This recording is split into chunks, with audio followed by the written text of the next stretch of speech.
Amazon நிறுவனம் உலகளவில் 16,000 பணியாளர்களை பணி நீக்கம் செய்ய உள்ளது. இந்த பணி நீக்கத்தில் இந்தியா மிக அதிகமாக பாதிக்கப்பட்டுள்ளது. செலவுகளை குறைத்து நிறுவனத்தை மறுசீரமைக்கும் முயற்சியின் ஒரு பகுதியாக இந்த நடவடிக்கை எடுக்கப்பட்டுள்ளது. பல்வேறு நாடுகளில் பணி நீக்கம் நடைபெறுகிறது. ஆனால் இந்தியாவில் அதற்கான தாக்கம் மிக அதிகம். பல தொழில்நுட்ப நிறுவனங்கள் செலவுகளை கட்டுப்படுத்தும் நோக்கில் பணியாளர்களை குறைத்து வருகின்றன.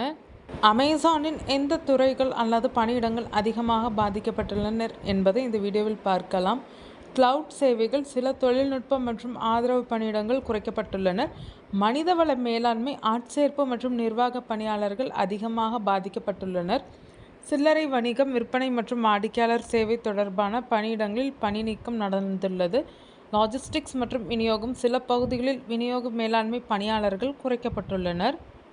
செலவுகளை குறைத்து நிறுவனத்தை மறுசீரமைத்தல், தானியங்கி மற்றும் AI தொழில்நுட்பம் அதிகம் பயன்படுத்தப்படுவதால் சில பணியிடங்கள் தேவையற்றதாக மாறியுள்ளனர். உலகளாவிய சந்தை சவால்கள் மற்றும் வளர்ச்சி மந்தம்.